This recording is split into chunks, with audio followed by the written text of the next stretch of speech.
younger people or people who are just getting involved in printmaking are interested in is how you got to where you are at this point. And I'm going to leave that open to the two of you on who wants to go first or jump in, but it's always great. I can start. It was really by accident that I got into being a printer, and I hadn't intended to, but I had an opportunity to work for a press as a binder and making portfolios. And one thing led to another. They needed somebody, and I happened to be in the lucky situation of the director of Crown Point Press, who hired me, really preferred to train people her own way and didn't necessarily want to have an already accomplished printer or someone who thought they knew what to do. So that worked in my favor. And as happens at Crown Point, when I began training, I was just put on projects with the team of printers, and you learn as an apprentice really by doing the work with them, and you work until you're ready to lead a project yourself. So I kind of stumbled in through the back door, and I was very lucky to do that. I had no idea really what I was getting into when I first did it.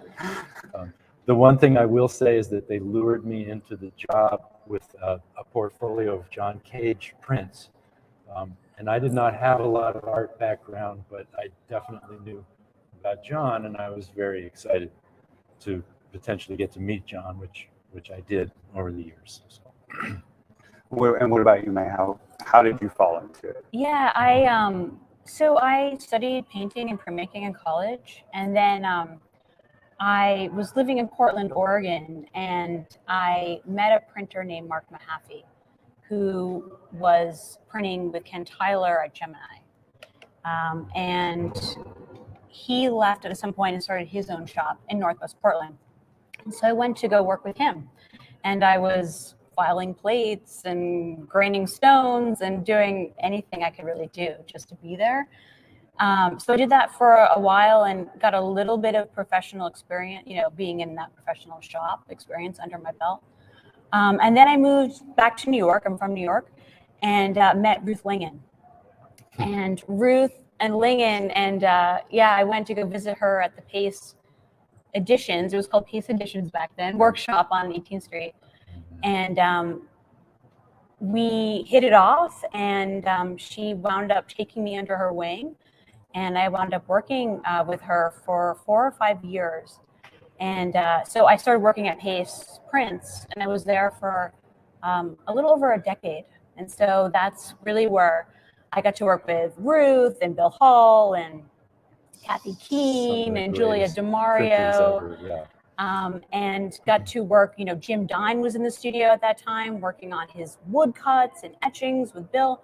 So getting to see that, and I was just, apprenticing essentially. I was working there, but I was, assisting in the projects. And then I eventually took over some projects, and then you become the lead printer on a project. And then in 2014, in 2010, I started a gallery called Cheymore Gallery in Tuxedo Park, New York. And then in 2014, I started the print shop, Shore Publishing. And the two spaces are adjacent to each other. So there's the studio and the gallery, and they do separate programming, but sometimes they overlap. And it's a nice flow between the two spaces in terms of what is happening in them, but also literally. So you can have a show, and then you can sort of bring someone through the other door, and then you're in the print shop. And then you can show the blocks and states, explain the process, what printmaking is. You kind of get to peel the curtain back a little bit. So,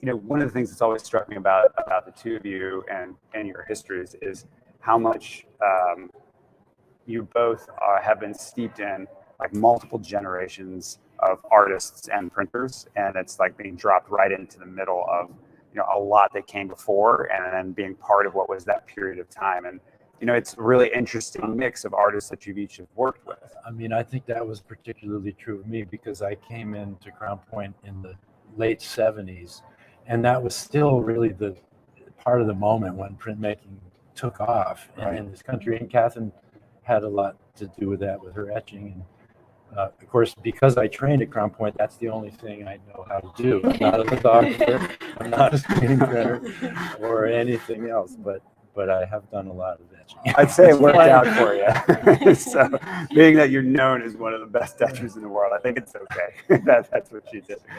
So, but I feel like, some of the experience that the two of you have had with the artists that you got to work with in kind of those formative years, that there's a lot of the ways in which those artists approached printmaking and the different shops that they had worked in that really, set a template of experimentation for the two of you. And, so one of the things for me that I see about the programs that you both have is, that level of attention to detail and that quality of craft that is extraordinarily high, to that level where we can all take it for granted as viewers. But there's also this really open quality to the way in which you collaborate with artists. And I think it's helpful for people to understand how you've arrived at your own individual styles. If you could, give a little bit of illumination on that. Sure. Yeah. I mean, so when I was working with Ruth at Pace, and this really started, I think, my understanding of it started with Joe Wilfer, who had the paper and relief studio, and Aldo Kromelink, who had the etching studio. And so when they were on Spring Street, the two shops were actually down the hall from each other. So when they moved to 18th Street, the studios were combined, but there still was, as a printer, you were more favored on the etching side or the relief side. And Ruth is a relief printer and a paper maker and a book binder, book art, letterpress. Yeah. So I was on that side of the studio. And so that's really where I got my training under Ruth. I mean, she taught me everything I know. So I feel like, so when I started my own studio, relief, of course, is what I was experienced in. And I think, maybe you could say the same in a way that it's like, as you are a printer, you tend to kind of get more focused in a medium, and that tends to be a medium that you start to think of. So when you see artists work in their galleries or their studios, you're thinking in etching, or you're thinking in, woodcut or lino cut, how could this work in that medium? I don't know what that's like for someone like you who does everything. all of these things. But it's true. I do think like an etcher, and my way of working is very much a product of having been trained at Crown Point. There was a very specific way printers were expected to be on projects, and Catherine always hated the word collaboration. She doesn't like to use that.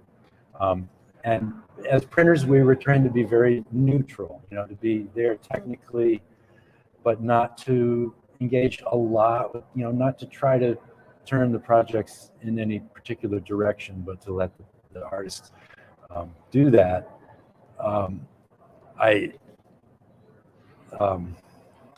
When I first, anyway, the way that I was trained was to put the ink to etch things into the plate, to then print the plate by inking it, wiping it clean, and just printing what is in the plate. Catherine was very specific about things being clean, things being open. It was also a very adventurous press. I mean, she was inviting artists that were not the kind of people you would expect to be making prints, especially etchings. And etchings, especially. Vito Acconci was there. Chris Burden came. John Cage would make prints. And some of those projects were so out of the ordinary that they weren't very traditional projects. And Crown Point really emphasized that a lot, that things were very open. Artists, when they came, were able to have, if they wanted to do something crazy, the sky was kind of the limit. Right. At the same time, although the printers weren't interacting with the artists a lot in terms of trying to affect the outcome of the project, Catherine was very much in constant contact with them. So it wasn't as though that element wasn't there, but it was there in a little different form.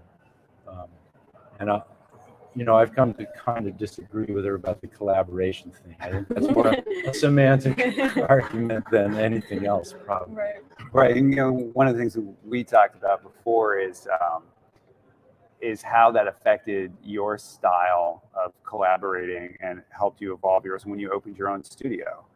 Right. And it took time to find your way of wanting to do your thing. First of all, I came into it not being an artist myself. And probably the majority of printmakers and master printers started as artists and trained as printers. And so in some sense, there's maybe a little bit of tension between your own work and working with somebody when you are an artist yourself. And I always felt that was a helpful thing for me, that I didn't have to get involved in any ego issues with that, or there was nothing about I would do it this way because we wanted to do it the way the artist wants to do it. And I really have tried to keep that. Once you become a publisher, however, things enter into the equation that create limitations. And I have so much respect for Catherine that she very frequently didn't let those limitations shut things down. Right. Very open-ended. Right. I mean, I would argue that I think you've internalized that aspect with your work. You do some pretty insane projects. So, and they're really over the top. I mean, and like Walton Ford to be an example. Like these are, works that are an absolute realization of an artist's vision, and through a medium that he had no real experience with. And I think the both of you do that quite a lot. Work with artists that have no experience in print whatsoever. And there's that teaching or educational aspect of helping them find their sea legs, so to speak, or their voice. And each of you has a really distinct way of doing that. And I wonder if there's anything you want to talk about how that works for you. How, like, maybe you can answer, like how you approach that, helping the artists find their voice within a new medium. Yeah, I mean, it's interesting. I mean, so the new line of cuts that Amy Bennett made, she has made monotypes in her studio, but this was the first edition that she's made. And so this was, a new artist, a new,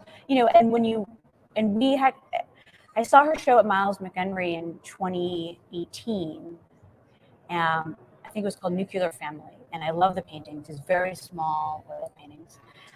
And she came in, she lives in Cold Spring, so she's about 45 minutes away from me in Tuxedo.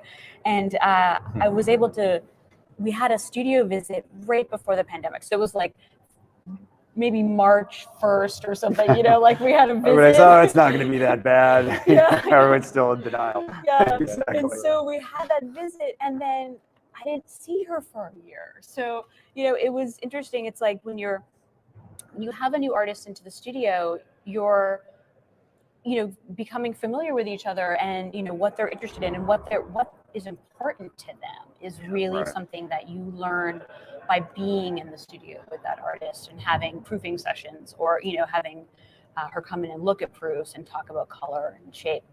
But, the James Sienna and Katia Santaveña's collaborations, I had known them for 20 years. So I had met James at Pace when he came in 2002. And he was doing lino cuts. He was doing reduction lino cuts. So these prints actually that you see on the screen are reduction woodcuts, and they're collaborative with James and Katia Santaveña. So what they did was, but they had both. So sorry, I'm getting ahead of myself here, but so I had met James in 2002 at Pace, and we had done a number of projects together, and reduction wood engravings and lino cuts, and then Katia I met her. She was working in the etching studio at that time, and I had always wanted to work with her. And so she was actually the first, when I opened up the print shop, she was the first artist I invited in. So for me, it was such a nice moment to finally have that connection with her. And she did a beautiful reduction lino cut called Sailing Alone. And I have it in the booth, actually. And And then we proceeded to do it. It worked with her work. That way of working for her worked with her work as well.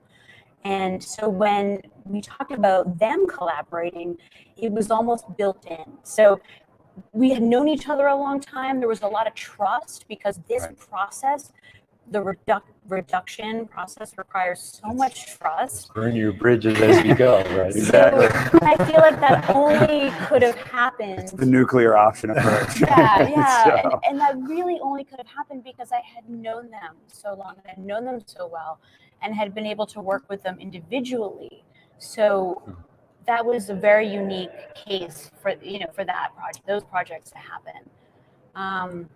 Right. So I mean, I what I'm hearing and what what we know is it's that relationship building, Right. and that Right.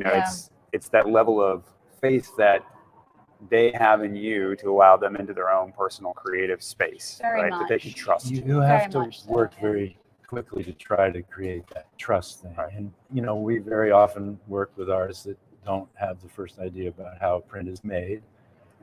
We feel like we're educators in that way, but we almost always start with doing lots of tests. We'll show them prints.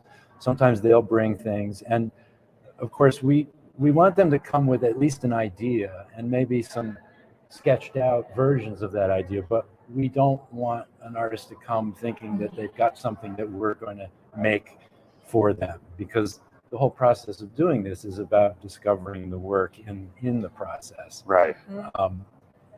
And so we just need to first get their trust that we're willing to do what needs to be done to get from one point to the other. But even before that, we have to get them confident in the materials, in the process, familiarize them with the ways we're going to work. And essentially, we're working in the most traditional forms of etching. Nothing we do has changed much for a few hundred years.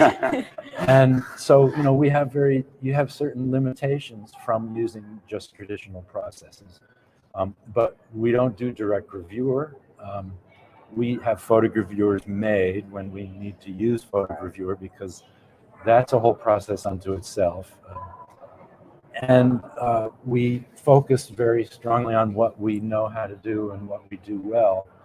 And so, we just try to take the artist through the range of options. And it kind of depends on the artist's personality where you go from there. We typically have the artist only there for a week or 2 weeks. So you have a time limit on what you're doing, and you need to make a certain amount of progress, but you can't start before the artist is really ready to step into it. Right. And I should make sure I point out too that you're located in New Hampshire. And Yes. so it's really it's a destination. Like, so Yeah. people they're going to be there for a while. They live there in on the apartment yeah. there. Yes, then there's really not a lot around except chickens and fields and other animals. So it's a little bit isolated, but we kind of think of it as a residency type program.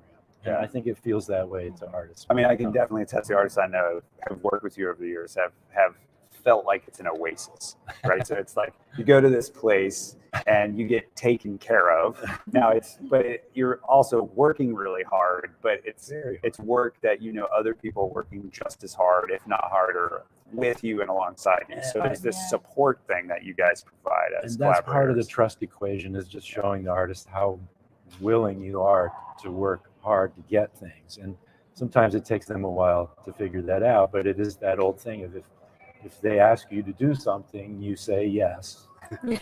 And then you have to figure out how you're actually going to do it. You just don't say no. You can't. Right. You have to push forward.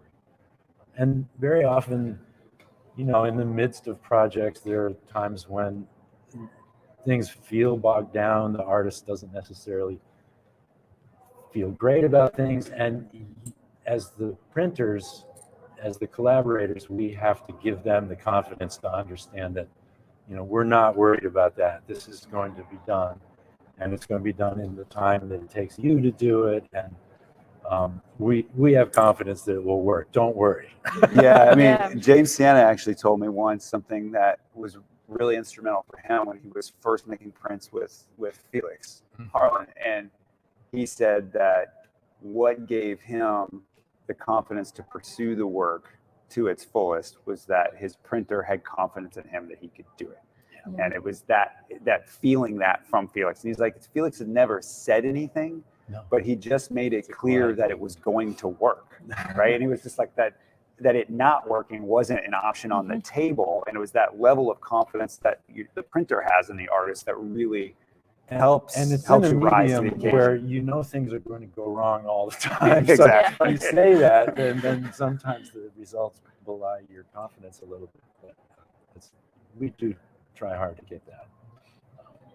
Yeah. Sure.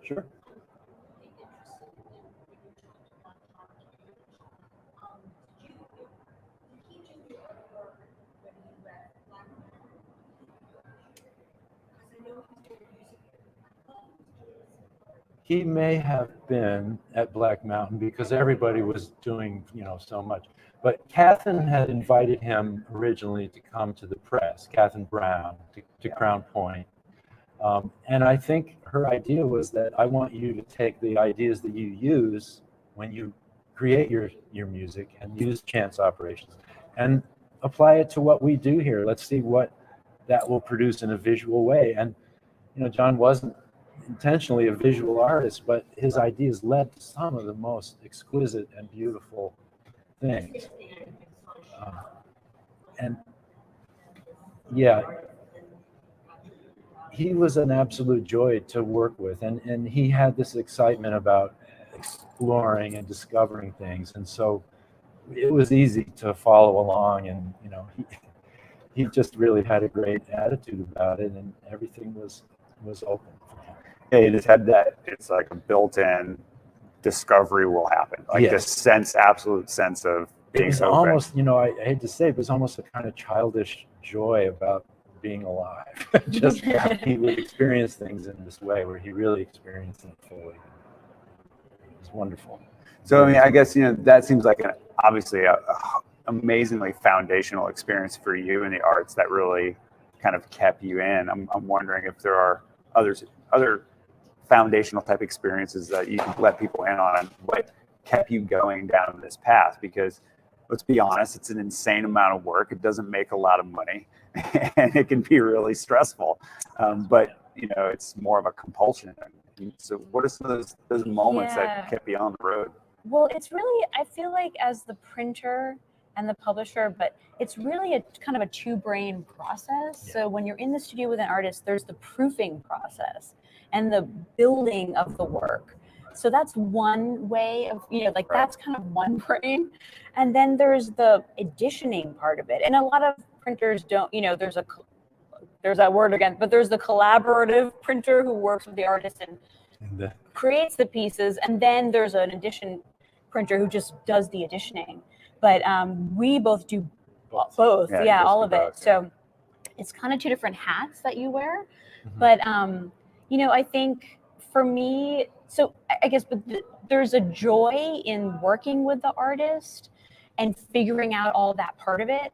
And then there also is a joy of actually the printing part of it, like really liking that physical aspect of putting ink on paper and getting an excitement every time you pull that page off. You can do it for 30 years and then you pull something and you've never seen anything like that before. But, so I think it's that almost that it's a kind of a simple pleasure in a way, but I think it's those two elements. But for me, instrumentally, it was seeing Jim Dine in the studio working with him for years. And we were working with all these other artists at the same time. Robert Ryman was in the studio and Kiki Smith and Donald Batchelor. Right. But I think the way he approached printmaking was unlike anything I'd ever seen. I had never seen an artist be so prolific in all different mediums and so fearless. That was, so in terms of experimentation, he was willing between chainsaws and power tools and, I've heard stories. sparks are flying and wood chips are flying. And, Acid and mops. Oh yeah. Yep, mops, that's another one. brooms. I mean, Yep. he was, Yes. I mean, it was just, and the scale that he works Yeah, at. human scale and beyond. Yeah. And, he would come in the morning with blocks and he would say, I'm going to go to lunch and I want to see these and these colors and these colors and I'll be back, in an hour. So you had to work incredibly fast. So you had to be really efficient. Right. And that was really instrumental in terms of being able to work with an artist and kind of work through problems quickly, where you can resolve issues or figure out. Yeah, I'm always talking to people about, like, when I'm training printers, I'm like, the faster you get ink on paper, the faster an artist is making a print versus a plate.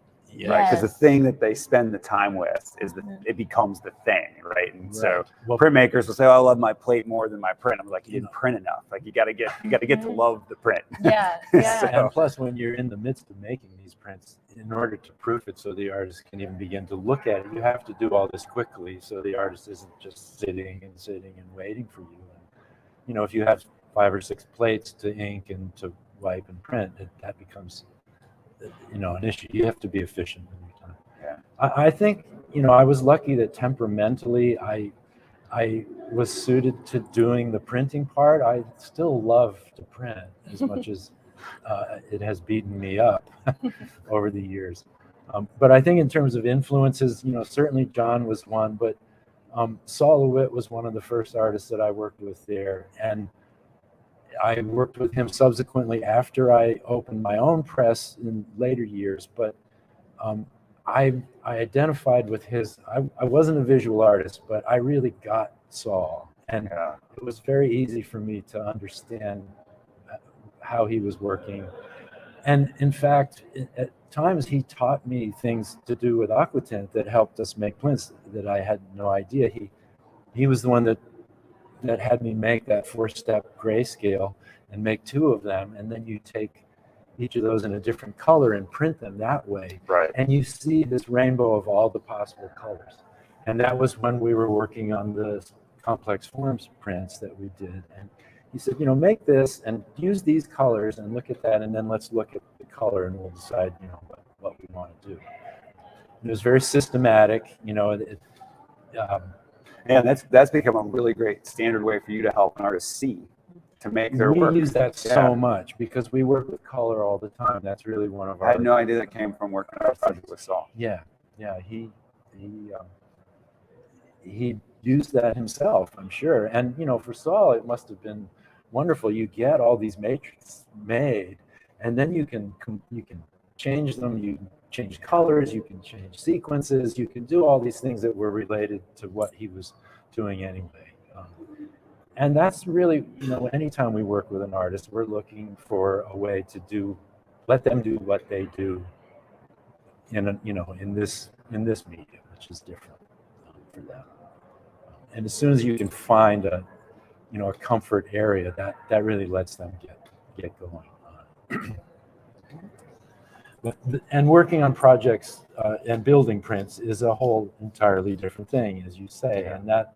It's incredibly exciting, but it's also, stressful and nerve-wracking and exhausting, sort of physically and emotionally exhausting.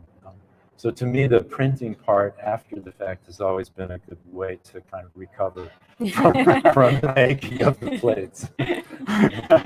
It's your convalescence period. You're coming in this day, you know exactly what you're going to do today, unlike last week. Exactly. That is very true. You know what's going to happen. Yeah. You know it. You definitely know what is supposed to happen. I'll rephrase that slightly because it doesn't always work out in the auditioning realm either. So, Phil, can I ask? sure. Oh yeah, it's a great moment. I Yeah. just wanted to ask May, should you talk with him?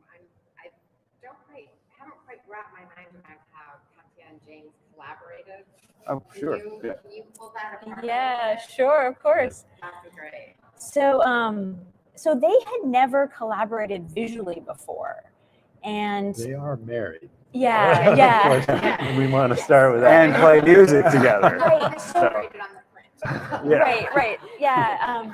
So because, and I can't remember who had the idea, and we're sort of there was a You can take seed- credit for it. There 'cause- was a seed planted somewhere, but it was decided that it was like, why don't you guys collaborate on a reductive print, because they're so experienced at it, and they were willing to do it. And so what the formula that was created was 2 blocks. So it always had to be 2. That way they each had a block in their studio.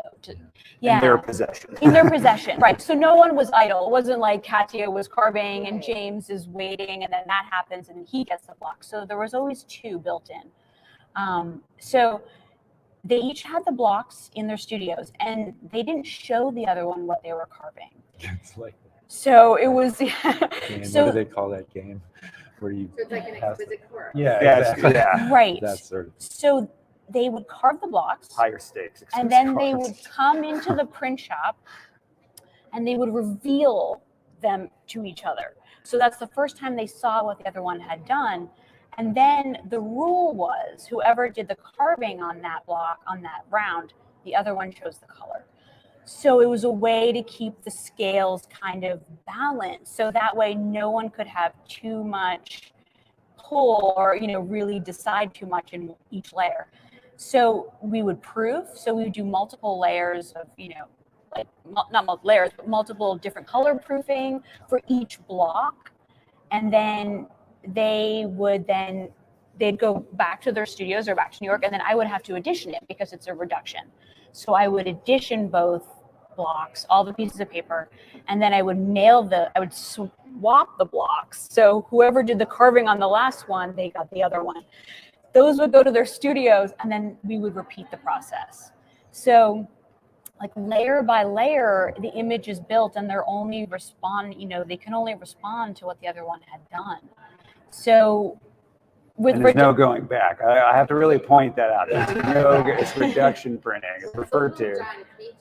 Yeah, I mean, it is. I mean, it's Yeah. often referred to as suicide printing because, you get the stock of paper you start with, and what you remove is gone. Yeah, Like, it's that's it. self-canceling. Yeah. And with these prints, actually, we also printed states and progressives. Yeah. So you can see every step of what happened in what color and who carved what. But yeah, it's self-canceling, right? So whatever stack you have at the end, that's your addition. And with a reduction, you don't really know. You can have an idea, but you don't really know what the finished image is going to look like. And then with this, it's even more of a surprise. Yeah, it's completely left field. I mean, Yeah. this project relies on faith. You, I mean, each one is surprised by the other, by the alternate when it's actually done. Because yeah, seeing the color that was, you're seeing the color of the last color. that's right. It's a wilderness of that. That's right. There's Well, and I just want to point out, this is the second collaboration of this type you've done with them. So not only did they survive the first one, you made it bigger in the second round. And So, we're cooking up something else. there you go. Not this, but there's some other concept that we're working on. Yeah. So we'll do some other offshoot. Yeah. I mean, for me, when I saw the first series that you'd done, I was an immediate super fan of that because it's 2 artists who visually have a similar visual vernacular, but they come at that end products from completely polar opposites. So like Katya is really based in like the natural world and organic environmental influence, and James is so much about like the game and the algorithm and move making, and so it's more cerebral. So like they couldn't come at their work from more polar opposite perspectives, but to work in a way that has that high level of respect. So to be like, well, this is what you gave me, so this is what I work with, right? And it's a completely different level of trust and faith that's required in each other. And then you would get thrown in the mix as a moderator, right? So you're like in the middle almost. So, hope the home life is good right now. You're in the middle. So Yeah, for sure.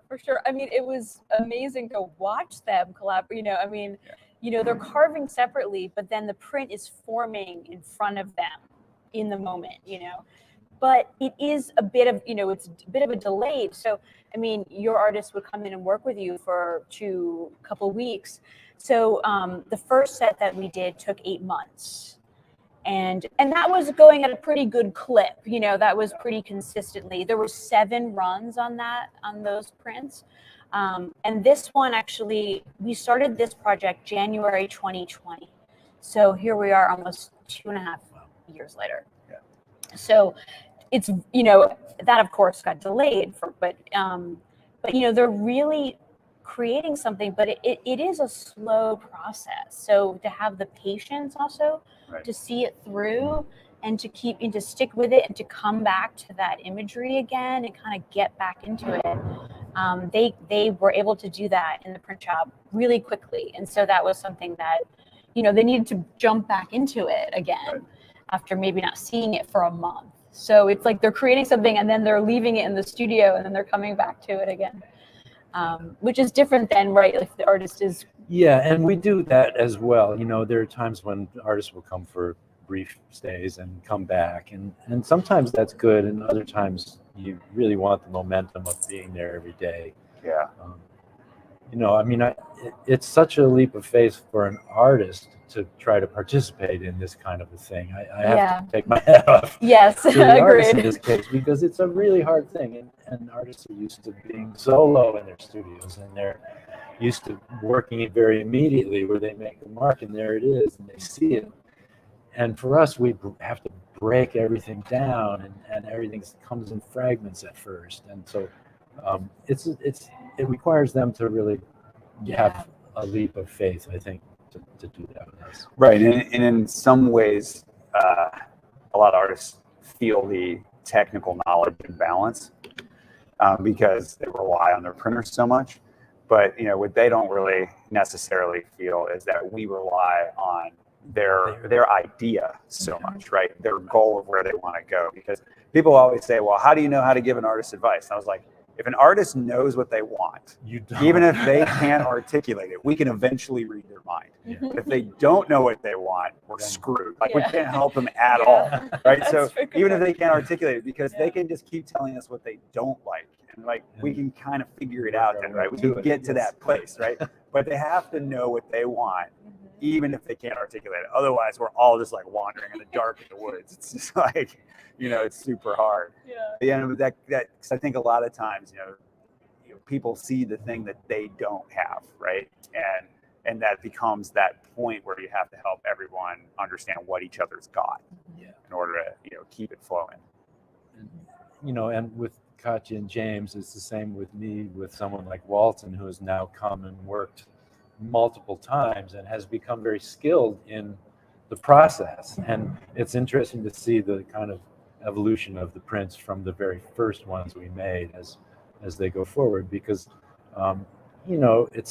there's a lot to know about it, but it's not rocket science, right? If you've done it a few times, you begin to really become familiar enough to trust the process. Right, and then the things you Well, start it's to like- push become these details details. and these elements of things that become really joyful for everybody to find, because you can do something slightly different or more difficult because of that experience.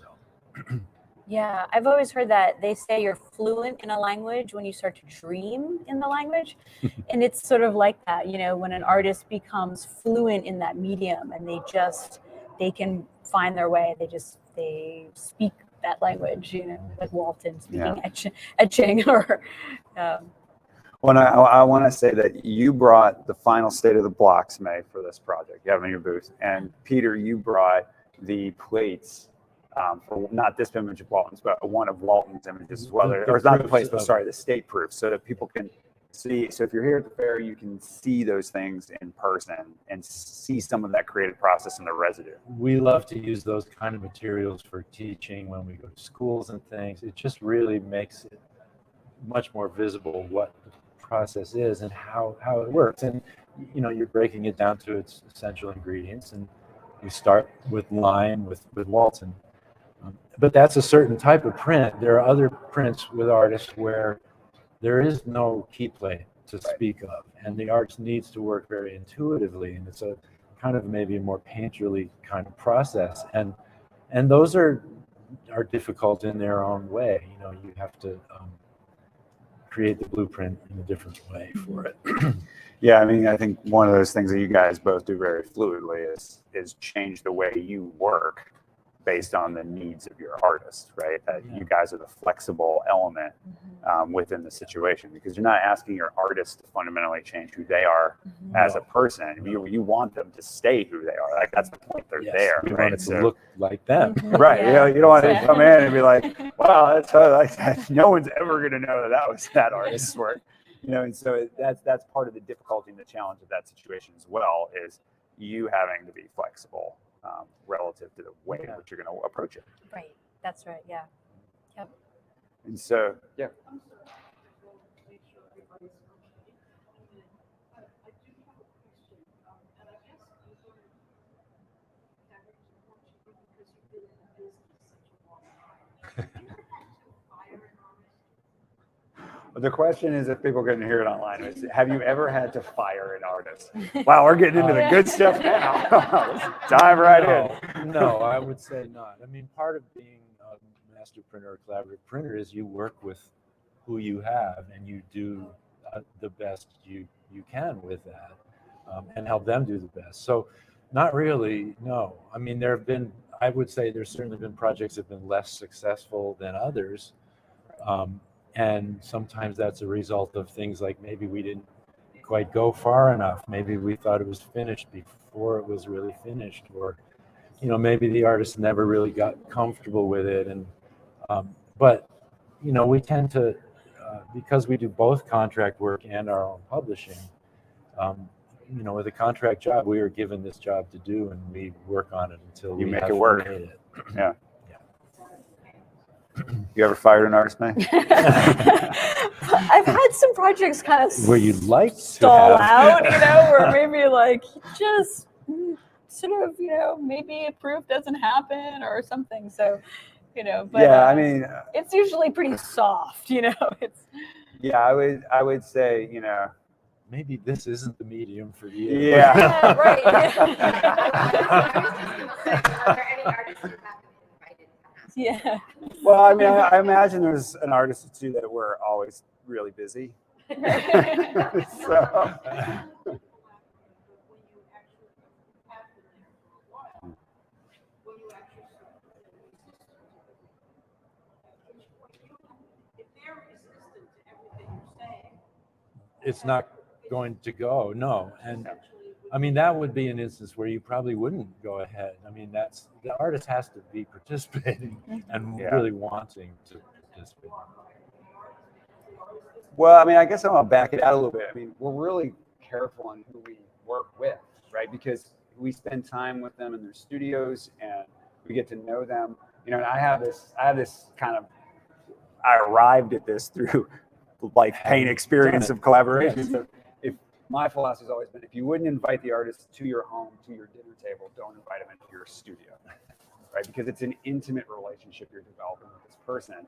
And if you wouldn't feel comfortable having them around your family and in your life in that way, then you really shouldn't work together. And so I think we all agree is that we try to vet that out before we get started, right? So you can understand, like, you go in an art studio, maybe you want to work with them, and maybe it's just they're not in a good place in their life to do a project with you, and so you just keep it on the back burner. You go back a couple years later and see where everybody's at, and it's because it is such an intimate relationship that you're developing with artists. You have to be really careful. It's not like Tinder. You're not just going for it. Let's see what we get. It's an interesting analogy. it's more like matchmaking. I'm trying to like help people understand. So you have to be careful, right? Yeah, because you're investing a huge amount and of as resource. Publishers too, there's the other energy. side of why you were inviting that artist, and you're vetting them for other reasons as well. You have a huge investment at stake when you're publishing, and so you need to think hard about, whether this is worth it to you to do. It's really expensive and time consuming to make prints in the ways that we make them. Well, and you're going to be promoting it. You're going to be living with You it and have to- sharing that You with have to people. be behind So, it. You yeah, have to believe you gotta in love it. and take it out there. So, Yeah. you know, we do try to be careful with that. I think.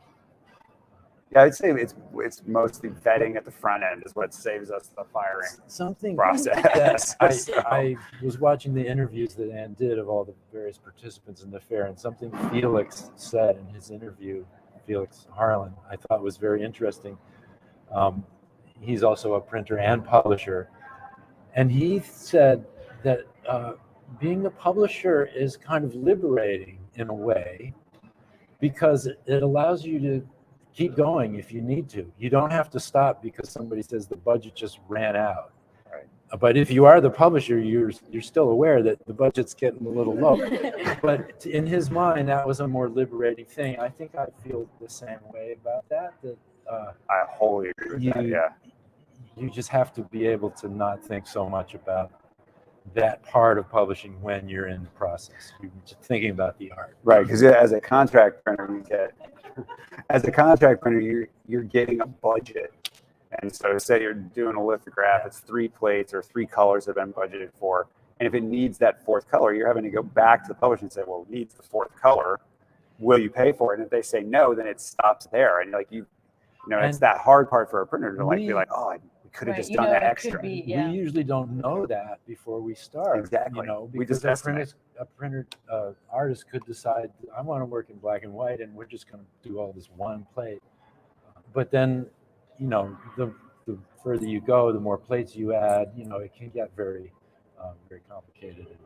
So yeah, because our goal as printers is to help our artists fully realize their vision. Yes. And when you have the outside publisher, you just hope that they are on board with that as well and recognize that cost is going to have to be somewhat flexible because it's relative to where it goes and it's an unknown because you're not reproducing somebody's watercolor, right? Where you can say this is exactly what it is. Not a finite thing that we know we're doing going in.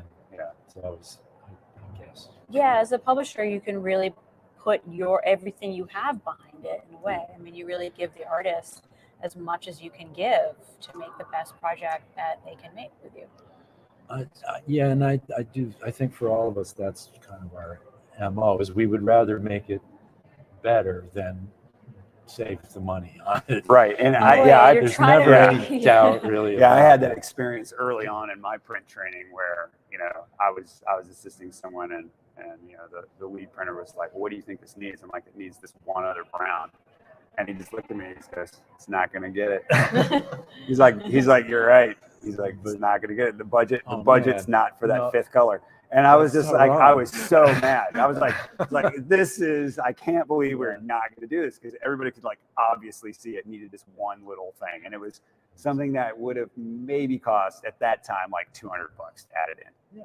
And it just wasn't going to get added in. Thing in the big picture. Right, because like for us, we all know that that's the difference between it being what it needs to be and actually being financially successful in the world, like people responding to it, right? That extra bit is the thing that does it. And, you know, it's the difference between why someone says, why is this print great and this one's okay? And it's like that unknowable quantity of that little bit extra. Yeah. Mm-hmm. You know, so In that case, I couldn't hear what you said. Did the artist think that it would be the other? no, it was a printer's conversation. So there's all this stuff that we talk about because, you know, we're trying to figure stuff out. Well, no. It's in support. Like, so I just want to clarify. Printers are always trying to figure out what our artists need, right? So it's like because we see their artist struggles and we see what they're going through, and we're trying to figure out what we can do to support them. And so there's all this back conversation of like, what do you see and what do you see? And you're like, okay, and you're like, oh, I didn't think about it in that way. Or either someone says, well, I heard them talking about this, or I saw them taking a photo of this corner, right? And we're like, okay, well, let's look at that corner. Is there something that's not necessarily fitting there? So we have all this conversation to kind of help make sure we can keep things moving along, right? So that like we're having to like digest our observations. So this was a conversation amongst printers being like, do you think this needs something? You know, because he was like, I was in training, right? So he was kind of like, let's see what Phil can see. Like, what does he think? And I was like, well, it needs a brown kind of like this. It needs to be like here and here. And he's like, yeah, it does. That would be really great. And anyway, I was like, so we're going to do it. He's like, no, not in the budget. And I was just like, it was like crushing at that point. I was like, I don't want to print this way. Well, the thing that's so interesting about that is that, like, if the artist wasn't part of that conversation, like, I don't know if they were feeling that way also, but it's like in the studio that just doesn't happen because you're picking them out. Right. Right. And so, all of us really struggle to ensure that regardless, even if it's contract work. And so for me, from a contract print perspective, I have often just done extra work. Even if the budget isn't going to come with it because you don't want to let it out. Like, so my experience at that point was I would have personally just talked to the artist and made the damn plate. And we would have just done it. I would have just, whatever, you just work longer on that day. You get it done because the work needed it. And I We're think, always working for the artist. right. And I think that's, when you go and look at their work in their booth, what you're gonna see is the thing that is all the way. Right? There's never like, I wonder if that could have used, like, that will never cross your mind because that's just not who you are as people. Like, you're not gonna stop short. Right. Right. Yeah. And I think you're always working for the artist. You just want them to be happy. I think that's right. I mean, and surprised. You want them to like see themselves in a way that's a little bit different, but confidence building, right? Because they get to see their work anew when it comes through the print process, and you want them to be like surprised and There's joyful. nothing better than having an artist tell you after they've come and worked with you that they actually learned some things that changed the way they work when they went back to their studio, or that somehow that opened up their practice in a way they didn't see it. So, we want them to continue to be moving forward. Right, because the artist. Because that's also, people always say, well, you guys do so much work, right? It's an insane amount of work. Like, what do you really get out of it? And so much of it are these subtle things, like getting to see the world through those artists' eyes. And, it's this connection to people in a really different way. I've never found any other profession where you can get that. Amazing way to understand an artist's practice.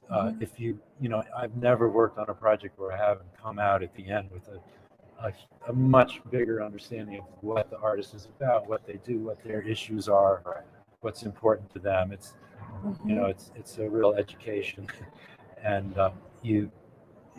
when by the time you've gone through that kind of process intimately over a period of time, you've really come to get inside their work in a way that you don't when you just go and look at it in a museum or a gallery. Right. And I think, the thing you just said, like what's important to them, I think is a really great thing to highlight because, what's important to one artist is not important to another one. Yeah. And it's what's important that drives it. And sometimes an artist hear that back, like you're noticing what's important to them and then you say it to them. And sometimes that's the first time they realize it, which is a really wonderful moment to have happen. Yes. Yeah.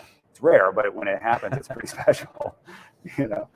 So are there any other questions? Because it's been some great, we've gone into some territory I have never mined in a talk before. I was just, it's sort of a question. You just quickly sort of said, going back to that attic ground or whatever you're talking about, but you would always talk to the artist about it first. So if they said no, then... Exactly. So the question is, if you couldn't hear it, is, we as printers always talk to the artist first, and the answer is yes. So we are always working to satisfy their goals, right? So it's not our own personal goals. And when you have an intuition about something that's needed, it's coming from all of that time of working and understanding what's important to the artist. And so in the case of that particular brown, it was how the artist liked to create a shallow stage of space, right? And this stage wasn't set. And it needed this one tone to create the shallow stage. And because without it, it was flat, right? And that was not the artist, right? It was clearly not the artist. And so, a lot of artists don't necessarily even understand that that's what they do. Like, oh, I'm a shallow stage artist. Like I was, talking to someone, I went to the Joe Mitchell show and I was talking to them about, I was like, Joe Mitchell's an object painter, not a narrative painter. And I was like, when she tries to paint narrative, it's less successful. You can go through the show and you can see it, that she's an object painter. But not in the sense of I'm painting this water bottle, but it's like the figure ground relationship and how she works. And she's a very shallow stage object painter. And that's when she's at her best, her most lyrical, her most joyful and hard hitting. But those are the things that we learn to look for when we're looking at an artist's work. It's how they see their world, how they move through their world, how they want us to be in their world. And so it's a process of, looking and asking, and oftentimes, when we're ready to say, does it need the extra brown? We don't say, hey, you need a brown. So we might say, But does this yes. feel right? Like, is there something about this that isn't right? Because we're always asking, how does it feel, right? Because we want it. It just has to sit properly. And Well, that's the other awesome thing about the printmaking process is that you can try something and then you can go back to what you had, that didn't Right. hopefully, you unless in the direction that you're trying to go. And so, I mean, that's what I think artists love about it. Is like there's nothing lost. right. Unless you're doing it reductive. there can be. Unless you're doing a reductive, there can be loss, but generally, you at least have a proof. Well, right? even with etching too, you can ruin a plate pretty easily. Yeah. And you go to re-etch something, or the artist, we're adding techniques on top of techniques over on a single plate. You're going back to them all the time, and you have to be very careful not to undo the parts you like while you're adding the parts that you want. Or So people it is possible drop to do. things, scratch things, Yeah. It can be depressing real quick. You're working with chemical processes, so you're working with acid and grounds, and it is Right. a little more. There is an element of chance in there. Yes, there's some. Even with the we best. wrestle with those all the time to get control of them. I think. Yeah. I mean, I guess what a lot of our job is to eliminate the variables that are unimportant to the artist. Yeah. So that they get to play with the variables that are important for them to see and to move around. And so it's a process of figuring that out and getting rid of those potential problems so that they're down to the creative problems they want to solve. Right. So I'm always saying, like, the problem you can't solve in your studio is the problem you bring into the print shop, because you have other people to help you solve that problem. And you're in an environment where we're all working towards something new, so we all have the same level of interest. Versus, like, if it's the thing you already do, we'll just go do the thing you already do. It's like, you're really great at it. Why am I here? So it's, and people ask me all the time, like, well, what artists are you interested in working with? And I'm always like, well, ones that I feel I have something to add, right? That I feel like I could help them in some way. And I don't feel that with every artist. It's like some artists, I'm like, I have no idea what I could do for you. Right? Yeah. What you would want from me. You really love the work. I mean, to ask an artist into the studio, you have to be a fan. You have to be excited and love the work, because you're going to be spending a long time looking at the work and printing it and breaking it down and keeping it in your drawers and promoting it, pulling it out. I think that's for me, it's like I start in a way from like I'm a fan of the artist's work. Like I love what they're doing, and there has to be that real passion and excitement. Artists like to feel that from us. Yes, they definitely don't mind. Where you're just a huge fan, and you just and it's not even necessarily just a fan of the work, but a fan of the way they see the world. Right? Because that's really the foundation of it. So. Right. I mean, I was just like on the most basic level, though, is that you love it. Like you actually respond to it on all the levels that you want to respond to an artist and their work. I mean, I definitely say that I have asked artists to do print because I just wanted to own some of their work and can't afford it. So I'm like, if I do a print, I get to own some of their work. Like, you're just like, yeah, I would totally love that. So I'm gonna see if I can get them to do a print. So because I'm like, I don't have that kind of cash to own that work. Because you have that fandom or that care and that respect for that artist and what they have to say and why that's important. So, but then again, we all do contract work, and it's about that's maybe an artist you don't even know anything about, and you have to find it, right? You have to spend that time with them to get to understand them, so that you can get familiar, right? So I think contract printing is such a different beast. Kind of a different hat, Yeah. And you have to get there a lot quicker, I find, too. Oh, yeah. Yeah, there's time limits. Deadlines. Yeah, there's deadline to time limits. Like, we need this, like in 2 weeks. Exactly. At best case, it's like 2 weeks. So, do you guys have any other questions? But we're always happy to talk. We Appreciate kind of it. filled up the hour. Yeah, so I'm encouraging anyone who is on the interwebs and has not come to the fair to go ahead and come. There's one more day, a little bit today. Yeah. And there's a lot of great work. There's a lot of great work. And obviously you can see these two. Thank you. Great. Thank you. Thank you, Phil. You're welcome, guys.